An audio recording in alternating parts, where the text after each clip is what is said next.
and welcome. My name is Jamie Callie. I'm with RWJBarnabas Health Medical Group. Thank you for joining us for our hand washing webinar. Today I'm joined by Dr. Sharma. Dr. Sharma, thank you for taking a few minutes to talk to us about this important topic. Hello everyone, I'm Dr. Sharma. I practice out of Dayton Medical Group at Dayton in New Jersey, and I'm with the RWJBarnabas Health Rutgers Medical Group. Excellent. I'm so pleased you're joining us today. And for anyone who's joining us on the live, if you have any questions about anything we talk about during this webinar, please put them in the chat and we will do our best to get an answer for you. If you're joining us on the replay, thanks for joining. Let's get started with the first question.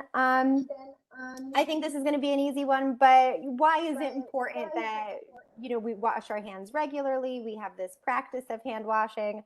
Why is it important that we make a good habit out of that? And you thinking about, especially as we head into colder months and flu and COVID season.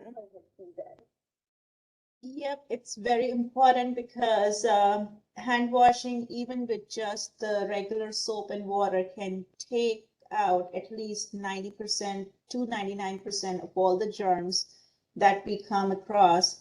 And with the flu season already started, like September, we start giving the flu vaccine, and the flu season has started. And also we are still in the COVID-19 pandemic, and it again becomes very important part of preventing the COVID-19. And also, if we can do something to limit this pandemic or end this pandemic soon, that's very important, hand washing.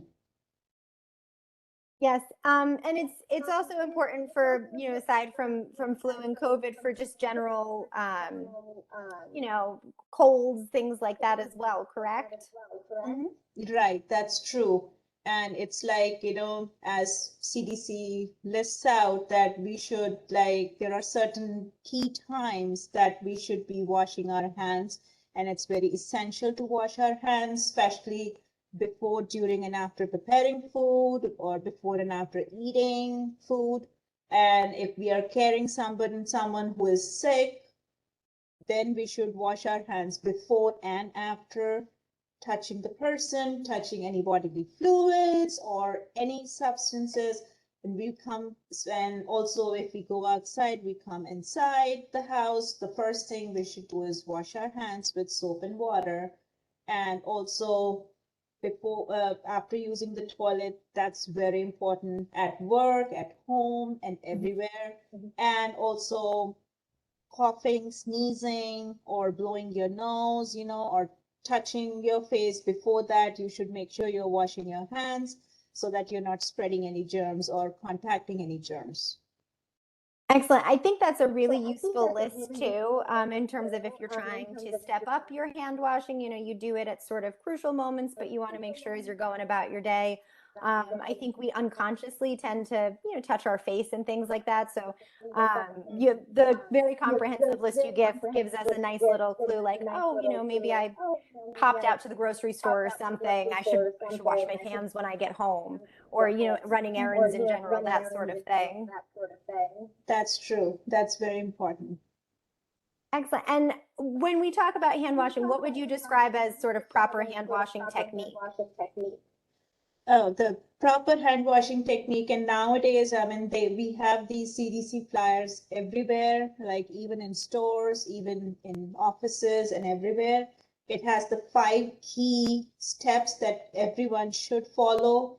And as they always say, the scrubbing time is 20 seconds. But the first step is to wet your hands with water.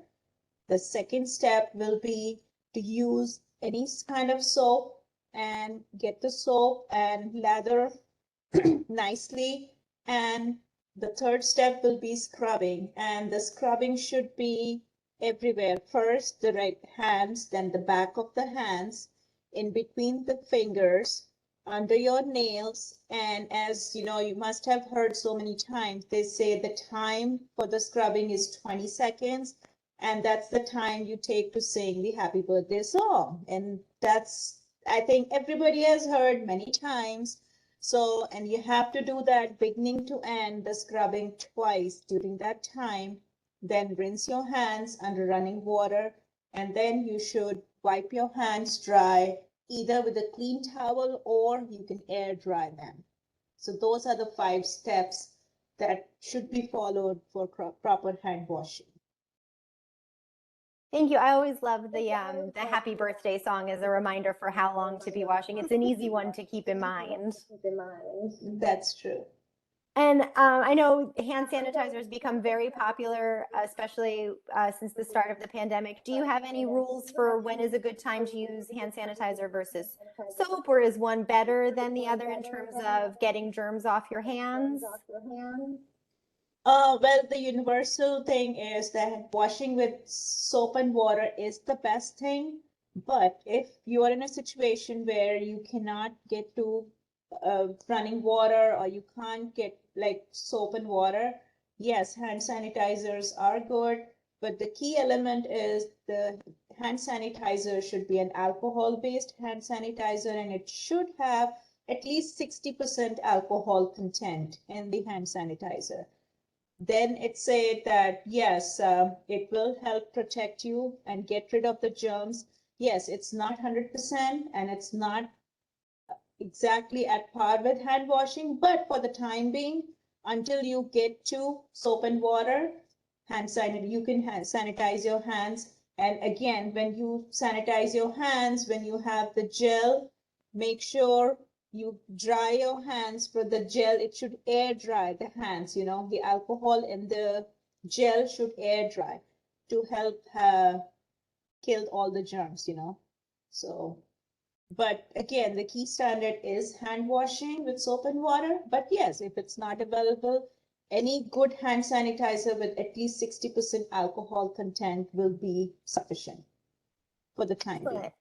Yeah, and I like to think when you're probably when you're out on the go more, hand sanitizer is going to be what you use more often because you're not going to, if you're doing errands or something, you're not going to have necessarily access to soap and water. But definitely when you get home, then it's a good time to hand wash that way. That's true. Yeah. When you get home, or if you're suppose coming to work or wherever you're going, and if you have access to soap and water, then the first thing you should do is wash your hands, whenever you get a chance. Excellent. Well, those were all of my questions for today. Was there anything you wanted to say? I think these were sort of the basic steps of hand washing and why we do it. Was there anything you would like to add? There are more resources available if anybody wants to read about on the CDC website, and they have posters, they have material in different languages if somebody wants like to give out to people or to display in their practices. They have a lot of posters there. They have simple handouts in simple languages, and and they have very good information on the CDC website if anybody wants to access. And also 15th October is the World Hand Washing Day. So, and the October is the month for the hand washing and for, spreading the awareness about hand washing. That's a good point you make about the upcoming sort of National Hand Washing Day. It's a nice day to remind us, especially as the weather is starting to get increasingly cooler, that we are headed into spending a lot more times indoors and, being in situations where germs will be a little bit more clustered, I guess. You're not outside breathing lots of fresh air. You're more indoors at this point of the year. Excellent. Well, we don't have any questions in the chat, but I thank any of and all of our participants that joined us on the live. And for those of you who are watching the replay, I hope you enjoyed as well. Dr. Sharma, thank you so much for joining me this afternoon. I hope you have a great afternoon. And everybody have a great day. And thank you so much for having me here. And, and if anybody has questions, and you can give out my email. They can email me anything if they want more information or anything. But it was so nice to talk to you, and have a great day and happy holidays, everyone. Yes, thank you. You as well. All right, take care, okay?